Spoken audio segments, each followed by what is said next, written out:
নমস্কার বন্ধুরা, রাজনৈতিক ও যুদ্ধের খবরের আপডেট পেতে ওয়ার্ল্ড নিউজ বাংলা চ্যানেলটাকে সাবস্ক্রাইব করে রাখুন। মার্কিন প্রেসিডেন্ট ডোনাল্ড ট্রাম্প শত চেষ্টা করেও এখনও পর্যন্ত রাশিয়া আর ইউক্রেনকে যুদ্ধবিরতির পথে আনতে পারেননি। মার্কিন প্রেসিডেন্ট ডোনাল্ড ট্রাম্প এখন রুশ প্রেসিডেন্ট ভ্লাদিমির পুতিনের উপর বেজায় ক্ষিপ্ত। এবার তিনি সরাসরি ইউক্রেনের প্রেসিডেন্ট ভলোদিমির জেলেনস্কিকে বললেন, অস্ত্র দিলে মস্কোতে বোমা ফেলতে পারবে।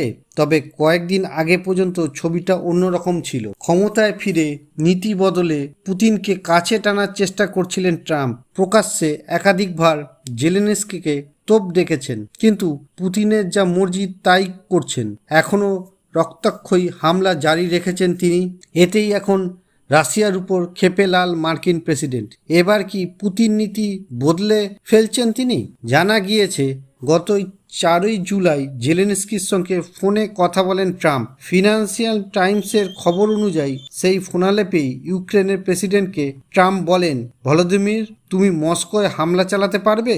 অস্ত্র দিলে বোমা ফেলতে পারবে? সেন্ট পিটার্সবার্গে আঘাত হানতে পারবে? জবাবে জেলেনস্কি বলেন, হ্যাঁ পারবো।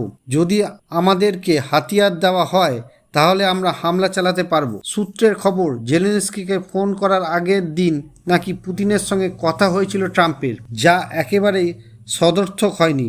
এরপর মার্কিন প্রেসিডেন্টের মুখে শোনা যায় মস্কোর অন্দরে হামলার কথা। দ্বিতীয়বার আমেরিকার প্রেসিডেন্ট হিসেবে দায়িত্ব নেওয়ার পরই রাশিয়া আর ইউক্রেন যুদ্ধ থামাতে অতি তৎপর হন ট্রাম্প। একাধিকবার পুতিনের সঙ্গে ফোনালাপ ও আধিকারিক পর্যায়ের বৈঠকও হয়েছে এই ইস্যুতে। এমনকি মাঝে ট্রাম্পের সঙ্গে তিক্ততা বাড়ে জেলেনস্কির। হোয়াইট হাউসে তাদের দুজনের মধ্যে যে বাকবিতণ্ডা হয়েছিল তাতে হতবাক হয়ে যায় কূটনৈতিক মহল।